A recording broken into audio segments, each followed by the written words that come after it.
Hello friends, welcome to star online academy. यह video आगामी विभिन्न परीक्षाओं जैसे यूपीएससी, पीसीएस, नेट, जेआरएफ के प्रारंभिक परीक्षाओं को ध्यान में रखकर बनाया गया है, जिसमें समान अध्ययन के अलग अलग खंडों का मॉडल प्रश्न तैयार किया गया है। तो आइए, आज का हमारा टॉपिक है हिस्ट्री। इससे संबंधित कुछ मॉडल क्वेश्चंस मैं आप लोगों के सामने रख रहा हूं। पहला क्वेश्चन है, दधेरी एक प्रवर्ती हड़प्पीय पुरास्थल है। ए जम्मू का, बी पंजाब का, सी हरियाणा का, डी उत्तर प्रदेश का। राइट आंसर बी पंजाब का। आइए व्याख्या देखते हैं। दधेरी एक प्रवर्ती पुरास्थल है जो पंजाब प्रांत के लुधियाना जिले में गोविंदगढ़ के पास स्थित है। दधेरी स्थल चित्रित धूसर मृदभांड यानी पेंटेड ग्रेवेयर काल से संबंधित है, जो कि आर्यों के आगमन का काल भी है। नेक्स्ट, आरंभिक वैदिक साहित्य में सर्वाधिक वर्णित नदी है। A Sindhu, B Shatudri, C Saraswati, D Ganga. Right answer A Sindhu. व्याख्या, सिंधु नदी का ऋग्वैदिक काल में सर्वाधिक महत्व था। इसी कारण इसका उल्लेख ऋग्वेद में सर्वाधिक हुआ है। सिंधु नदी को उसके आर्थिक महत्व के कारण हिरण्यनयनी कहा गया है। नेक्स्ट, महापरिनिर्वाण मंदिर अवस्थित है। A Sarnath, B Shravasti, C Bodhgaya, D Kushinagar. Right answer D Kushinagar. व्याख्या, महापरिनिर्वाण इसका मतलब होता है गौतम बुद्ध के मृत्यु से संबंधित ये शब्द आया है, महापरिनिर्वाण, है ना। तो महापरिनिर्वाण मंदिर उत्तर प्रदेश के कुशीनगर जिले में स्थित है। मंदिर में स्थापित भगवान बुद्ध की मूर्ति 1876 ईस्वी में उत्खनन के दौरान प्राप्त की गई थी। महापरिनिर्वाण मंदिर विश्व में बौद्ध धर्म के सबसे पवित्र मंदिरों में से एक माना जाता है। नेक्स्ट, बौद्ध तथा जैन दोनों ही धर्म विश्वास करते हैं कि ए कर्म तथा पुनर्जन्म के सिद्धांत सही हैं, बी मृत्यु के पश्चात ही मोक्ष संभव है, सी स्त्री तथा पुरुष दोनों ही मोक्ष प्राप्त कर सकते हैं, डी जीवन में मध्यम मार्ग सर्वश्रेष्ठ है। राइट आंसर ए। आइए व्याख्या, बुद्ध तथा महावीर दोनों ही 6ठी शताब्दी ईसा पूर्व की धार्मिक क्रांति के अग्रदूत थे। इन दोनों ने वैदिक कर्म कांडों तथा वेदों के अपौरुषेयता का समान रूप से विरोध किया। अहिंसा तथा सदाचार पर दोनों ने बल दिया तथा दोनों ही कर्मवाद, पुनर्जन्म तथा मोक्ष में विश्वास रखते थे। नेक्स्ट, वासुदेव कृष्ण की पूजा सर्वप्रथम किसने प्रारंभ की? ए भागवतों ने, बी आभीरों ने, सी तमिलों ने, डी वैदिक आर्यों ने। राइट आंसर ए भागवतों ने। व्याख्या, वैष्णव धर्म का प्रारंभिक रूप भागवत धर्म के अंतर्गत देवकी पुत्र भगवान वासुदेव कृष्ण के पूजन में दर्शित होता है, जो संभवतः 6ठी सदी ईसा पूर्व के पहले स्थापित हो चुका था। वासुदेव, जो कृष्ण का प्रारंभिक नाम था, पाणिनि के युग में प्रचलित था। उस युग में वासुदेव की उपासना करने वाले वासुदेवक या भागवत कहे जाते थे। नेक्स्ट, विश्व का पहला गणतंत्र वैशाली में किसके द्वारा स्थापित किया गया? ए. मौर्यों द्वारा, बी. लिच्छवी द्वारा, सी. आर्यों द्वारा, डी. नंद द्वारा। Right answer B. लिच्छवी द्वारा। आइए व्याख्या देखते हैं। वैशाली के लिच्छवियों ने विश्व का प्रथम गणतंत्र स्थापित किया था। वैशाली बुद्ध काल का सबसे बड़ा तथा शक्तिशाली गणराज्य था। लिच्छवी वज्जी संघ में सर्वप्रमुख था। नेक्स्ट, अभिलेख जिससे यह प्रमाणित होता है कि चंद्रगुप्त का प्रभाव पश्चिमी भारत पर था है? ए. कलिंग शिलालेख, बी. अशोक का गिरनार शिलालेख, सी. रुद्रदामन का जूनागढ़ शिलालेख, डी. अशोक का मनसेहरा अभिलेख। राइट आंसर सी. रुद्रदामन का जूनागढ़ शिलालेख। आइए व्याख्या। 150 ईस्वी के रुद्रदामन के जूनागढ़ शिलालेख में अनर्त तथा सौराष्ट्र यानी गुजरात प्रदेश में चंद्रगुप्त मौर्य के प्रांतीय राज्यपाल पुष्यगुप्त द्वारा सिंचाई के बांध के निर्माण का उल्लेख मिलता है, जिससे यह सिद्ध होता है कि पश्चिमी भारत का यह भाग मौर्य साम्राज्य में शामिल था। नेक्स्ट, इनमें से कौन गजनी राजवंश का संस्थापक था? A. Mahmud, B. Alptigin, C. Sebuktigin, D. Qutbuddin Aibak. Right answer B. Alptigin. आइए व्याख्या। गजनी राजवंश का संस्थापक अल्पतगीन था। गजनी वंश का अन्य नाम यामनी वंश भी था। अल्पतगीन ने गजनी को अपनी राजधानी बनाया। इस समय उत्तर पश्चिम भारत में हिंदू शाही राजवंश का राज्य था, जिसका विस्तार हिंदूकुश पर्वतमाला तक था। नेक्स्ट, किस सुल्तान के बारे में कहा जाता है कि उसने भूमि कर को उत्पादन के 50% तक कर दिया था? A. Balban, B.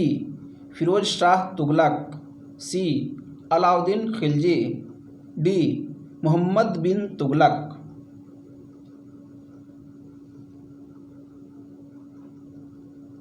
Right answer C.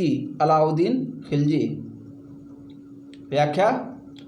Alauddin Khilji ने उपज का 50% भूमि कर, जिसको समय खराज कहते थे, के रूप में निश्चित किया। अलाउद्दीन खिलजी भारत का प्रथम मुस्लिम शासक था जिसने भूमि की वास्तविक आय पर राजस्व निश्चित किया था। इसने भूमि की पैमाइश कराकर लगान निर्धारित किया था। अलाउद्दीन ने 2 नवीन कर, मकान कर तथा चराई कर भी लगाए थे। नेक्स्ट, विजयनगर के शासक कृष्णदेव राय की कराधान व्यवस्था से संबंधित निम्नलिखित कथनों पर विचार कीजिए। पहला, भूमि की गुणवत्ता के आधार पर भू राजस्व की दर नियत होती थी।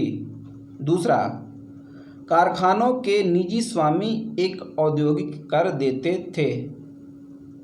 उपयुक्त कथनों में से कौन से सही हैं? ए केवल एक, बी केवल दो, सी एक और दो दोनों, डी न तो एक नहीं दो। राइट आंसर सी एक और दो दोनों। आइए व्याख्या देखते हैं। विजयनगर के शासक कृष्णदेवराय की कराधान व्यवस्था में भूमि की गुणवत्ता के आधार पर भू राजस्व निर्धारित होता था। सरकार की आय का मुख्य स्रोत भू राजस्व व्यवस्था थी। भूमि को अनेक श्रेणियों में विभाजित किया गया था। राजस्व एकत्र करने हेतु उठावने नामक एक अलग विभाग था। कर की दर उत्पादन का 1/6 भाग होती थी। विवाह कर, बागवानी शुल्क, सीमा शुल्क के अतिरिक्त विभिन्न वस्तुओं के उत्पादन पर कारखानों के निजी स्वामियों को एक औद्योगिक कर भी देना पड़ता था। Next,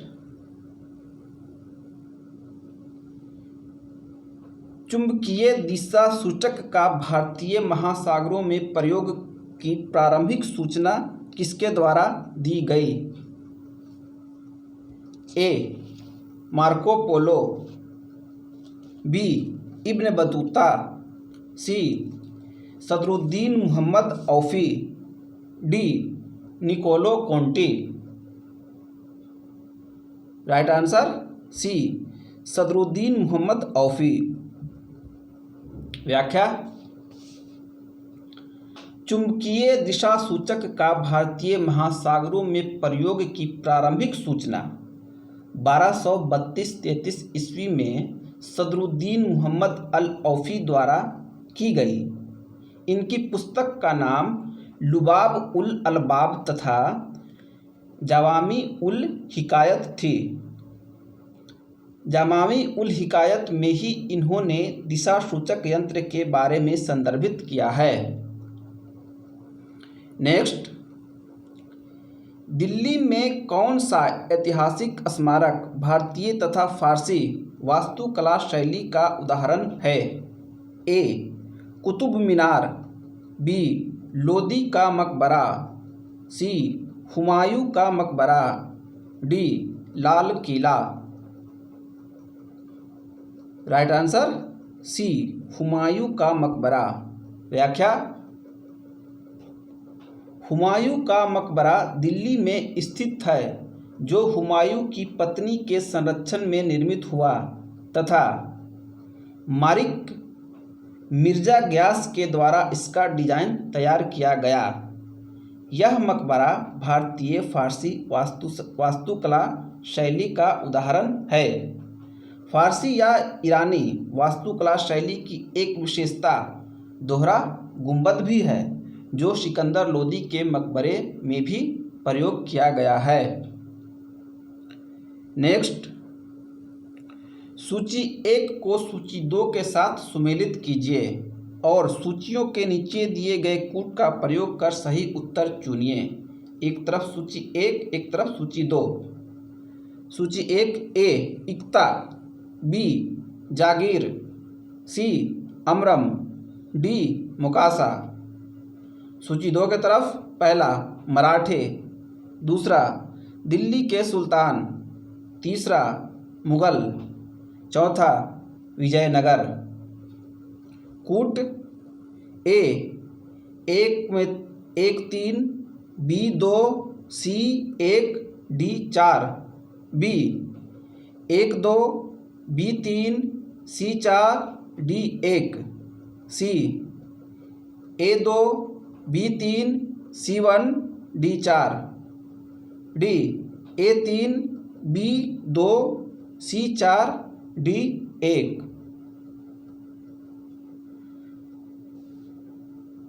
right answer B. इसका मैच कैसा है? इक्ता दिल्ली के सुल्तान, जागीर मुगल काल, अमरम विजयनगर, मुकाशा मराठे। आइए व्याख्या देखते हैं। दिल्ली सल्तनत काल में 1210 ईस्वी में इल्तुतमिश के राज्यारोहण के साथ ही शासन तंत्र की आधारशिला के रूप में इक्ता प्रथा स्थापित हुई। जागीरदारी प्रथा मुगल काल में प्रचलित थी। विजयनगर में नायकों को राजा वेतन के बदले या उनकी अधीनस्थ सेवा के रखरखाव के लिए विशेष भूखंड देता था, जो अमरम कहलाते थे। मराठा शासन के चौथ की आय का 66% मराठा सरदारों के घुड़सवार रखने के लिए दिया जाता था, जिसे मुकाशा कहते थे। नेक्स्ट, लंदन में ब्रिटिश ईस्ट इंडिया कंपनी के गठन के समय भारत का निम्नलिखित में से कौन बादशाह था? A Akbar, B Jahangir, C Shahjahan, D Alauddin Khilji. Right answer A Akbar the great. व्याख्या, सितंबर 1599 में लंदन में कुछ व्यापारियों ने लॉर्ड मेयर की अध्यक्षता में एक सभा का आयोजन किया। इसमें पूर्वी द्वीप समूह के साथ व्यापार करने की योजना तैयार की गई। इन व्यापारियों ने पूर्व के देशों के साथ व्यापार करने के उद्देश्य से 1599 ईस्वी में एक कंपनी का गठन किया। इसका नाम governor and company of merchant of London trading into the East Indies रखा गया। इस दौरान भारत का बादशाह अकबर द ग्रेट था। शासनकाल 1556 से 1605 ईस्वी। नेक्स्ट, निम्नलिखित में से किसे सर्वप्रथम केंद्रीय विश्वविद्यालय घोषित किया गया? ए अलीगढ़ मुस्लिम विश्वविद्यालय अलीगढ़, बी डॉक्टर भीमराव अंबेडकर विश्वविद्यालय लखनऊ, सी बनारस हिंदू विश्वविद्यालय वाराणसी, डी इलाहाबाद विश्वविद्यालय Allahabad. Right answer C Banaras Hindu विश्वविद्यालय वाराणसी। व्याख्या, नीचे दिए गए केंद्रीय विश्वविद्यालयों में बनारस हिंदू विश्वविद्यालय वाराणसी को सबसे पहले केंद्रीय विश्वविद्यालय का दर्जा प्रदान किया गया था। इसकी स्थापना का श्रेय 1916 में महामना मदन मोहन मालवीय जी के द्वारा किया गया था। नेक्स्ट, ट्रेड यूनियन आंदोलन के क्रांतिकारी चरण का समय था।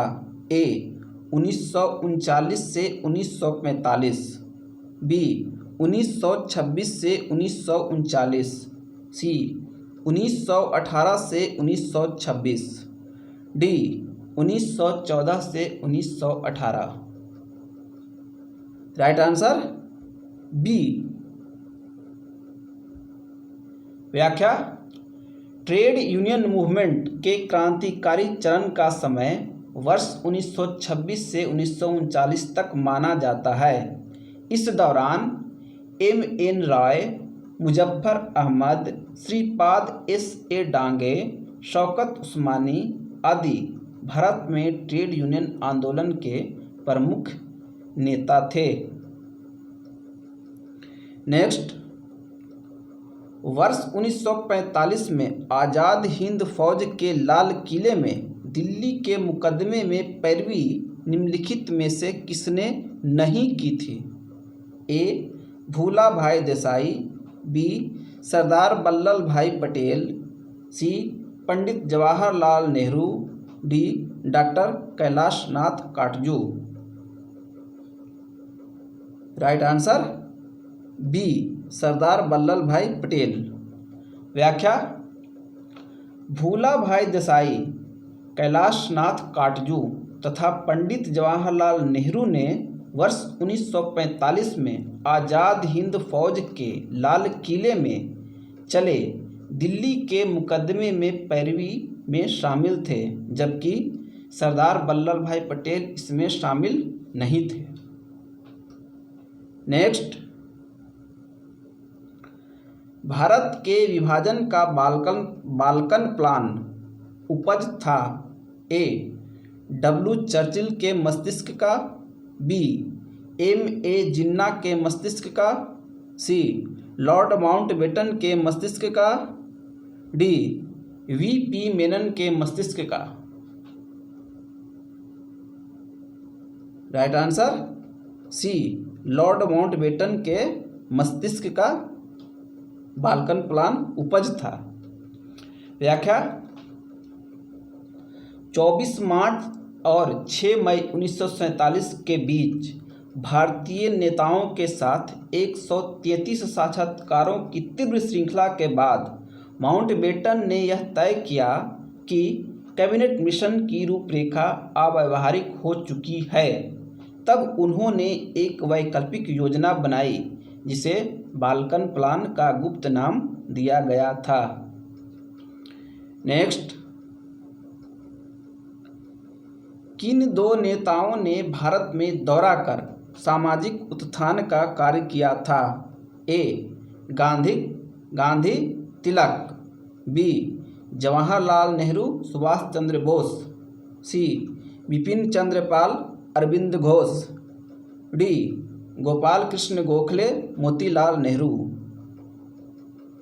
Right answer A, Mahatma Gandhi और बाल गंगाधर तिलक। व्याख्या, महात्मा गांधी एवं बाल गंगाधर तिलक दोनों ने ही भारत का व्यापक दौरा कर सामाजिक उत्थान का कार्य किया। तिलक प्रथम राष्ट्रवादी नेता थे जिन्होंने जनता से निकट संबंध स्थापित करने का प्रयत्न किया और इस दृष्टि से वह महात्मा गांधी के अग्रगामी थे। नेक्स्ट, प्रथम अखिल भारतीय समाजवादी युवा कांग्रेस का सभापति कौन था? A. Pandit Jawaharlal Nehru, B. Acharya Narendra Dev, C. Subhash Chandra Bose, D. J.B. Kripalani. Right answer A, Pandit Jawaharlal Nehru. व्याख्या, प्रथम अखिल भारतीय समाजवादी युवा कांग्रेस कलकत्ता में 27 दिसंबर 1928 में संपन्न हुई थी। इस कांग्रेस की अध्यक्षता पंडित जवाहरलाल नेहरू ने की थी। तो दोस्तों, आज का ये वीडियो आप लोगों को कैसा लगा कमेंट बॉक्स में जाकर हमें बताएं और अपने दोस्तों के बीच भी शेयर करें। आने वाले वीडियो के लिए सब्सक्राइब जरूर करें। अन्य किसी तरह की सहायता के लिए आप हमें व्हाट्सएप कर सकते हैं। नंबर है 9873727085। Thank you.